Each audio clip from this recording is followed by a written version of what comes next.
ये वो मीडिया है जो कम्युनल मीडिया है, ये नेशनलिस्ट मीडिया नहीं है।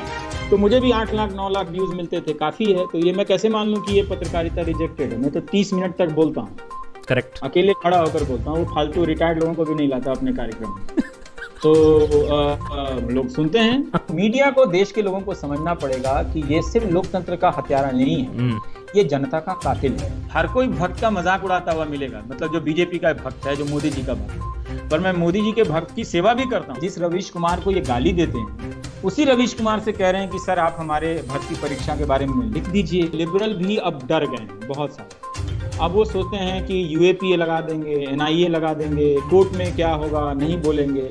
जनता के हिसाब से, बदलाव के हिसाब से देख रहे हैं तो जनता को बीजेपी या कांग्रेस से पहले अब खुद से लड़ना है। जनता की लड़ाई जनता से, इसकी जनता होने से लड़ाई। नियति ने मेरी ये सजा तय की कि जो तुझ पे थूकेगा, जो तुझे मारेगा, मार देने की चाहत रखेगा, जो तुम्हारी माँ और बहनों की को गाली देगा, उसी की तुम्हें सेवा करनी। ज़्यादा ब्यौरा क्या बताएं, बहुत तकलीफ, शारीरिक तकलीफ बहुत ज़्यादा हो गई इस तरह से। तो मुझे कभी लगता है कि ब्रेक ले लेना चाहिए, कभी छोड़ देना चाहिए, क्योंकि ये एक दिन आपके शरीर को ही खा जाएगा। 4 दिन के अंदर हवा बदल जाएगी अगर मीडिया बुनियादी काम करने लगे ना। तो जो नेता आपको लोकप्रिय नजर आ रहे हैं ना, 4 दिन के अंदर हवा बदल जाएगी। और ये हवा बदलने का मेरा मतलब किसी को हराने जिताने से नहीं है। मैं जानता हूं कि उससे कोई खास रिजल्ट नहीं मिलता है। मेरा सिर्फ इससे मतलब है कि जनता अपनी जगह पर खड़ी होकर जनता बनी रहे। और ये वो मीडिया है जो कम्युनल मीडिया है, ये नेशनलिस्ट मीडिया नहीं है। मैंने आपको उदाहरण दिया ना कि धर्म के दरवाजे पर, ईश्वर के दरवाजे पर सिर्फ पुण्यात्मा खड़ा नहीं होता, वो पापी भी खड़ा होता है जो कहीं से घूस कमाया है, अभी उसका ट्रांसफर पोस्टिंग गलत हो गई है, फिर से चाहता है, वो भी वहां पर खड़ा होता है। तो इसलिए ये तबलीगी का ये जो पूरा बहाना बनाया गया था, ये उस वक्त कई लोग कहते थे कि ये पीक है। अब आप देखिए पूरी जनता कम्युनल हो गई है, नाराज हो गई है। सब्जी वाले, गरीब मुसलमान सब्जी वाले से आप उस पर मेरे ही सामने हंसने लगे और उस पर लोग उससे सब्जी नहीं खरीदे, तो रोने लगा, कहा कि मुझसे आप पपीता खरीद रहे हैं तो मेरे से भी खरीद लीजिए। मैं क्यों, बगल में था, कहता सर हमसे कोई नहीं खरीदता है पपीता, कहता है मुसलमान। उसको सजा दी गई जो 5 रुपये 10 रुपये कमाता। शर्म नहीं आती है ये मीडिया? लेकिन ये उसकी सफलता है एक तरह से कि समाज को जहरीला बना सकता है, कम्युनल बना सकता है। हाईकोर्ट में ये आवाज आई है, बहुत अच्छी बात, लेकिन क्या वो मीडिया इस पर चर्चा करेगा? नहीं करेगा। जनता को मालूम ही नहीं। क्या उस तरह के हिंदी अखबारों में ये खबर विस्तार से चर्चा चलेगी कि हमने आपको गलती से तबलीग जमात को लेकर इस तरह से आपको पूरा प्रोपेगेंडा फैलाया, आपके बच्चों के दिमाग में जहर फैला और आप अपने ही देश के नागरिकों के बारे में इस तरह से सोचने लगे? क्या कोई प्रायश्चित कर रहा है? कोई नहीं कर रहा है। वो भी नहीं कर रहा है जो आईटी सेल की चपेट में आकर शेयर कर रहे थे कि अरे हाँ इस केस को देखना चाहिए। तो वही मैं कह रहा हूं कि आपके भीतर की रेफरेंशियलिटी चेंज कर दी गई है। अब आपके भीतर का कोड बदल दिया गया है। आप फेसबुक में या ट्विटर में सिर्फ एल्गोरिदम नहीं होता है आकाश, लोगों के भीतर भी एल्गोरिदम का एक तरह से पैमाना बना दिया गया है और उसी के कोड के हिसाब से रिएक्ट करते हैं। ये मैं सिर्फ आईटी सेल या बीजेपी समर्थकों की बात नहीं कर रहा हूँ। जो गैर बीजेपी समर्थक हैं वो भी अगर आप नरेंद्र मोदी की अनावश्यक टिप्पणी कर दें उस पर तो हजारों लाइक करने आ जाते हैं। लेकिन आप एक सुचिंतित लेख लिखते हैं उसकी उनकी किसी नीति की आलोचना में, तो वो उनसे भी नहीं पढ़ा जाता। तो दोनों तरफ वही हाल है। तो इस तरह से मुझे नहीं लगता, लेकिन ये बड़ा खतरनाक खेल खेला गया था और ये पहली बार मीडिया ने नहीं खेला है। इस तरह के हजारों खेल खेले। आप कैराना भूल गए? किस तरह से कैराना को कश्मीर बताया जाता था? आप भूल गए उसको? कितनी ऐसी घटनाओं को मीडिया ने कम्युनलाइज किया और समाज को एक तरफा लेकर चला गया और एक हिस्से को ये लोग वो लोग कह के बोलना देखना सिखा दिया है। तो मुझे नहीं लगता कि यहाँ से कोई लौटने वाला है। बस मैं यही प्रार्थना करता हूँ कि इन लोगों के घरों में नौकरियाँ आए और अर्थव्यवस्था अच्छी चले, जिससे ये और खुश रहें और 10 घंटा वो बैठ के अपने आप को जहरीला बनाते रहें। लेकिन हमने कहा अपने समय में, आपने भी कहा, लेकिन लोगों ने नहीं सुना। कोई बात। तो एक बहुत ही प्रतिष्ठित एंकर हैं, उन्होंने हमें बहुत सालों पहले एक चीज़ बताई थी कि लोगों को थोड़ा सा मनोरंजन पसंद होता है, थोड़ा सा चिखम चिल्ला पसंद होता है। ये बड़े फालतू किस्म के एंकर होंगे जिन्होंने ये बात आपको बताई। तो जो लोग टीवी में काम करते हैं, इसका मतलब ये नहीं कि वो टीवी को समझते ही। करेक्ट। हाँ, आगे बढ़िए जी। तो उन लोग का और बहुत सारे और लोगों का ये भी कहना है कि हाँ ठीक है, हम भी कुछ सब्सटैंशियल देखना चाहते हैं, लेकिन हमें बहुत सारे जो चैनल है, ये एनडीटीवी है, थोड़ा बोरिंग लगता है, उनको मसाला चाहिए। तो उनको क्या बोलेंगे आप कि जो सीरियस जर्नलिज्म है उसको देखने वाले लोग कम हो गए हैं क्या? उनको ज्यादा मसाला चाहिए बाय नेचर, चाहे वो अच्छा भी काम हो तो उनको भी मसाले के साथ अच्छा चाहिए काम। ये भी एक धारणा शुरू से फैलाई गई दर्शकों के बारे में कि वो पत्रकारिता, गंभीर पत्रकारिता को नहीं देखना चाहते हैं। ये सही बात नहीं है।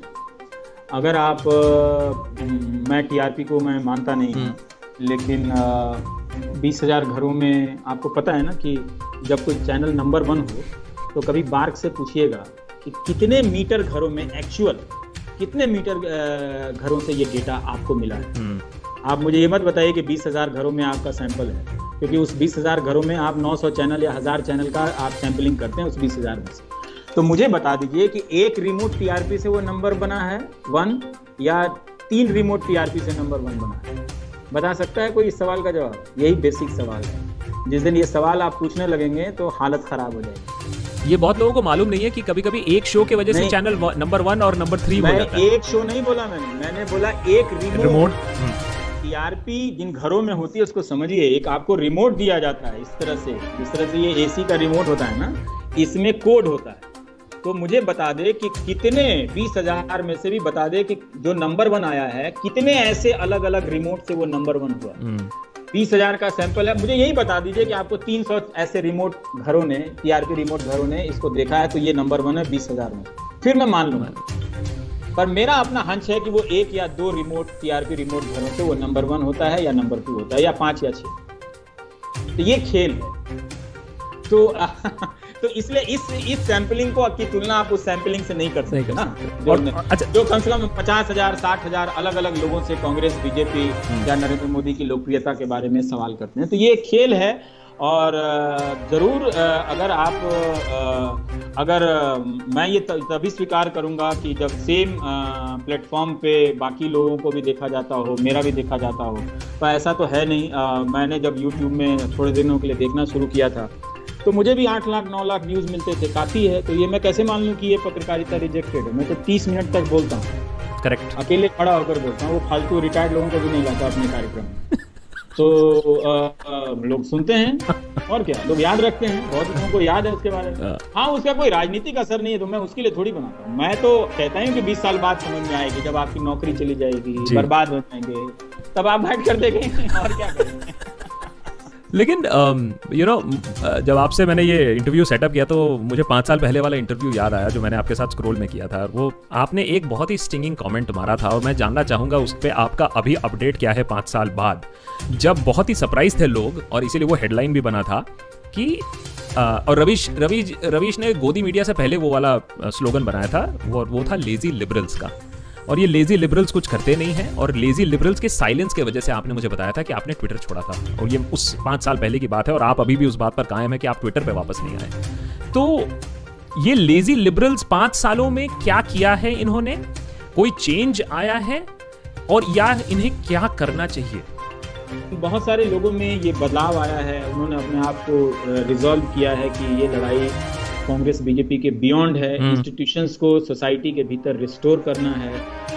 और उन्होंने वो अब उतने लेजी नहीं हैं, पर लेजी लिबरल्स अभी भी हैं और मौका परस्त लिबरल्स अभी भी हैं, क्योंकि अभी भी वो आर्थिक नीतियों पर उन बड़े टाइकून टाइप के लोगों की आलोचना नहीं करते हैं, वो बचे रहते हैं। वो छोड़ के, तो भाई वो छोड़ के कांग्रेस और बीजेपी में क्या अंतर है आप बताइए? मैंने बच के चलना, ठीक। हाँ, बच के चलना। नहीं, वो आपने बिल्कुल सही कहा कि कुछ मैंने बहुत कुछ रोक के कुछ कहना। हाँ, तो वो चीज अभी भी है। तो उसमें ये लड़ाई है और मैंने वही कहा कि इतनी आसानी से आप इसे हासिल नहीं कर सकते। विपक्ष को हमेशा जनता से दूर कर दिया गया। उसी तरह से लिबरल भी अब डर गए बहुत सारे। अब वो सोचते हैं कि यूएपीए लगा देंगे, एनआईए लगा देंगे, कोर्ट में क्या होगा नहीं बोलेंगे। मुझे लगता है कि इसी संदर्भ में प्रशांत भूषण का कहना बहुत इंपॉर्टेंट है कि आपको जेल भेजना है, जेल भेज दीजिए, है ना। हम वकील हैं, हम अपने जमानत के लिए लड़ेंगे ना उसके लिए लड़ेंगे। ये एक महत्वपूर्ण बात है कि ठीक है, अगर आपकी यही सबसे बड़ी बात है कि आप सबको जेल भेज दें कि हम आपके दोस्त हैं, आप मेरे दोस्त हैं, और दोस्त अब एक दूसरे से बात नहीं कर रहे हैं। जिसको एनआईए बुलाकर पूछ ले रही है, लोग उससे बात नहीं कर रहा है, दोस्त भी उससे दूरी बना ले रहे हैं डर के मारे। तो एक ऐसा समाज बना रहा है, इससे क्या किसी को फायदा होने वाला है? इससे सबसे ज्यादा जो नुकसान है ना, वो लिबरल को तो हो ही रहा है, वो राइट विंगर को हो रहा है जो उस पॉलिटिकल पार्टी को सपोर्ट कर रहे हैं। वो अपनी बात को नहीं कर पा रहे। वो भी मेरे पास आते हैं, कहते हैं रवि जी आप बोल दीजिए, हम लोगों में हिम्मत नहीं है, नहीं तो लोग हमें भी गाली देने लगे, कहेंगे कि तुम कब भक्त से अभक्त बन गए। भाई आप भक्त बने रहिए, मैं कह रहा हूँ कि आप रहिए मोदी जी के सपोर्टर, लेकिन आप कहिए कि हमने वोट इसलिए दिया था कि हम कॉन्ट्रैक्ट पर नौकरी ना करें। आप हमारी नौकरियों के बारे में आप क्या सोचते हैं उसके बारे में बताएं, तो अब वो चीजें तो बहस होगी नहीं।